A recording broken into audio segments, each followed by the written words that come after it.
గౌరవనీయులు ఏ జీవన్ రెడ్డి గారు.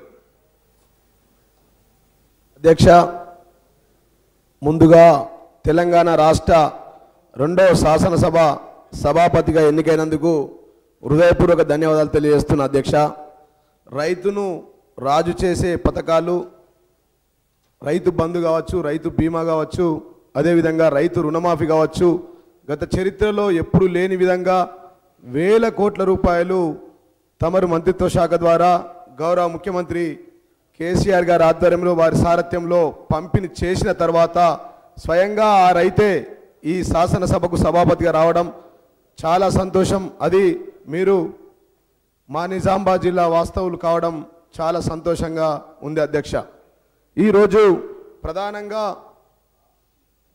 మా నియోజకవర్గంలో గతంలో ఎన్నికల ముందు అధ్యక్ష మాకు చాలా గుర్తున్నది.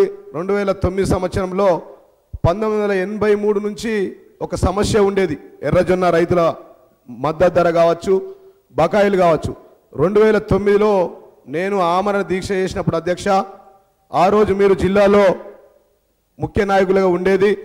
మరి ఆ రోజు కూడా గౌరవ ముఖ్యమంత్రి కేసీఆర్ గారు ఆర్మూర్కి నేను 7 రోజుల ఆమరణ దీక్ష చేసిన తర్వాత రావడం జరిగింది.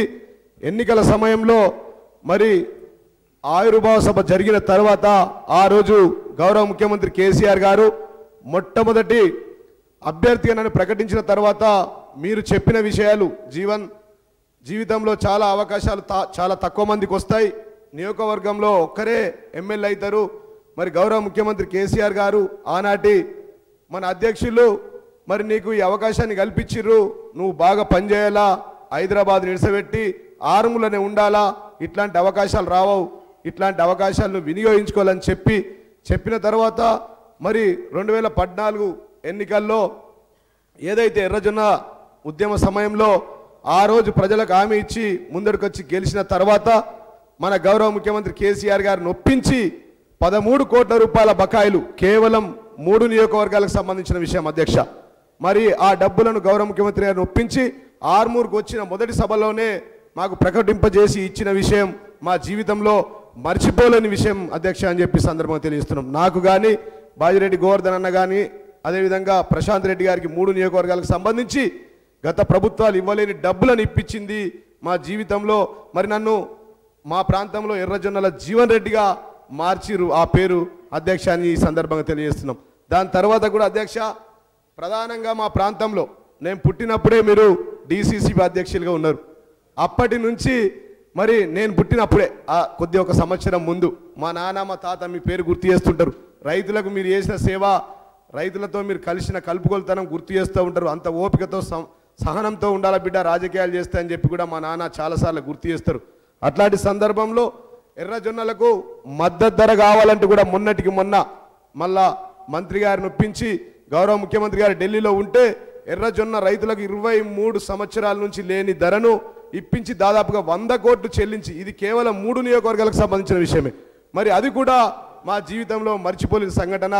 అది మీ ద్వారానే గౌరవ ముఖ్యమంత్రి గారు మాకు ఇచ్చారని చెప్పి సందర్భంగా మీకు గుర్తు చేస్తున్నా అధ్యక్ష. ఇక ప్రధానంగా ఆర్మూర్ అంటే రైతుల అడ్డా అధ్యక్ష. ఆ రైతులకు ప్రధానంగా గుత్ప ఎత్తిపోతల ద్వారా ప్రతిసారి నీళ్ళ సమస్య ఉంటుంది. అట్లాంటి సమస్య గురించి ఎప్పటికప్పుడు పోచంపేట ప్రాజెక్టులో ఎన్ని నీళ్లు ఉన్నాయి బిడ్డ, మీ 18 గ్రామాలు మునిగిపోయినాయి. మరి ముఖ్యమంత్రి గారితో పర్మిషన్ తీసుకొని ఆ రైతులకు మనం నీళ్ళు ఇప్పిద్దామని చెప్పి నేను గెలిచిన తర్వాత ప్రతి 5 సార్లు, సంవత్సరానికి 4 సార్లు సమయానుకూలంగా రైతులకు కావాల్సినప్పుడు మీరే గుర్తు చేసి అటు మంత్రివర్యులు హరీష్ రావు గారితో మాట్లాడి, ఎంపీ కవిత గారితో మాట్లాడి, మళ్ళా గౌరవ ముఖ్యమంత్రి కేసీఆర్ గారిని ఒప్పించి సంవత్సరానికి 5 సార్లు ఇచ్చారా అధ్యక్ష. దానితో నాకు చాలా పేరు ప్రఖ్యాతలు వచ్చినాయి. నన్ను రైతులకు బాగా పనిచేస్తున్న జీవన్ రెడ్డి అని అటు ఎర్రజొన్నల విషయంలో కావచ్చు, ఇటు గుత్పా ఎత్తిపోతల ప్రతి సంవత్సరం మొన్నటికి మొన్న కూడా గుర్తు చేసి ప్రతి చిన్న విషయానికి మమ్మల్ని గుర్తు చేసుకొని, మా రైతుల గురించి గుర్తు చేసుకొని మీరు ఇచ్చిన ఈ సేవలను మేము మర్చిపోలేమని ఈ సందర్భంగా తెలియజేస్తున్నాం అధ్యక్ష. అదేవిధంగా నేను 60 గ్రామాల్లో పల్లె నిద్ర చేసినప్పుడు, పల్లె నిద్ర ప్రజా దర్బార్ ప్రోగ్రాం పెట్టుకున్నప్పుడు అధ్యక్ష, నేను చాలామంది మంత్రులను పిలిచాను.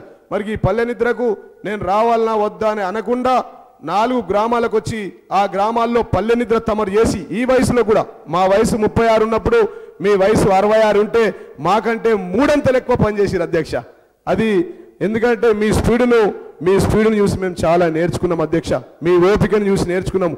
మీరు ఒక గురువుగా ఒక్క మాటలో చెప్పాలంటే మొదటిసారిగా మేము ఎన్నికైనటువంటి గణేష్ గుప్తా కావచ్చు, నేను కావచ్చు, ప్రశాంత్ రెడ్డి గారు కావచ్చు, మా ముగ్గురికి ఒక తండ్రిలాగా కోడి తన పిల్లలను తన రెక్కల కింద ఎట్లా పెట్టి కాపాడుకుంటుందో మా ముగ్గురికి ఎప్పటికప్పుడు సూచనలు ఇస్తూ, ఎప్పటికప్పుడు ఓపికను నేర్స్తూ, ఎప్పటికప్పుడు ఏ విధంగా మాట్లాడాలో తెలియజెప్తూ, మరి ఏ కార్యక్రమాలైనా కానీ ఇట్లాంటి అవకాశాలు రావు జీవన్ రెడ్డి.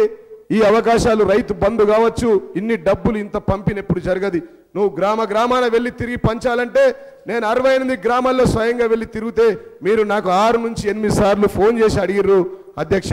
అంటే ఇట్లాంటి విషయాలను మేము మా జీవితంలో కూడా మర్చిపోలేమని చెప్పి ఈ సందర్భంగా నేను మీకు తెలియజేస్తున్నా అధ్యక్ష. అంటే ఇంత గొప్పగా సుదీర్ఘమైన రాజకీయ అనుభవంతో 40 పైచీలకు 6 సార్ల శాసనసభ్యుడిగా ఎన్నిక కావాలంటే జీవన్ అనేక విధాలుగా ప్రజలతో మమేకమై ఉండాలా, ప్రజలతోనే ఉండాలా, ప్రజలలోనే ఉండాలా.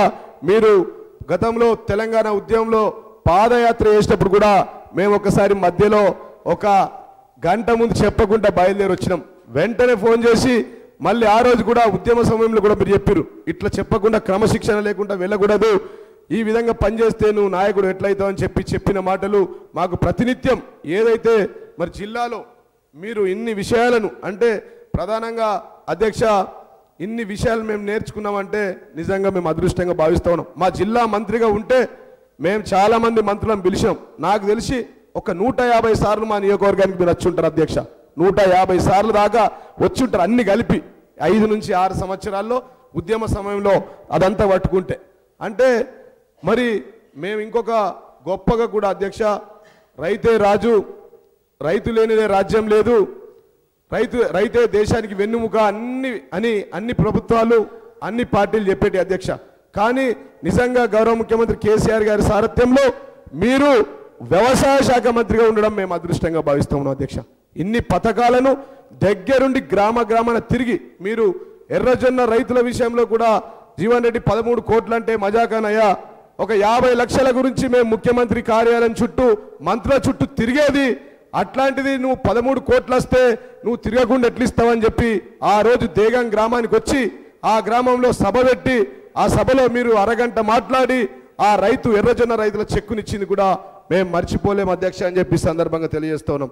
అంటే ఈ పథకాలు ఏవైతే ఉన్నాయో ఈరోజు మరి దేశవ్యాప్తంగా కొనసాగడానికి ఇలా మీ ఆధ్వర్యంలో గౌరవ ముఖ్యమంత్రి ఆ సారథ్యంలో వచ్చినటువంటి పథకాలన్నీ కూడా ఇలా 10 నుంచి 12 రాష్ట్రాల్లో ఇప్పటికే 2-3 రాష్ట్రాల్లో మేనిఫెస్టో ఇంప్లిమెంట్ చేస్తున్నారంటే అంత అదృష్టం ఆ వ్యవసాయ శాఖలో మీరు ఉండడం, మిమ్మల్ని ముఖ్యమంత్రి గారు అనేక సార్లు లక్ష్మీపుత్రిగా భావించడం, ఆ పేరు పెట్టడం, నిజంగా ఆ దినం అన్నప్పుడు కూడా మేము పక్కనే ఉండడం మాకు చాలా సంతోషంగా భావిస్తూ అధ్యక్ష మరి మీరు ఆయురారోగ్యాలతో ఉండి మళ్ళీ ఈ సభను బ్రహ్మాండంగా నడపాల్సిందిగా విజ్ఞప్తి చేస్తూ మీకు సెలవు తీసుకుంటున్నాం అధ్యక్ష.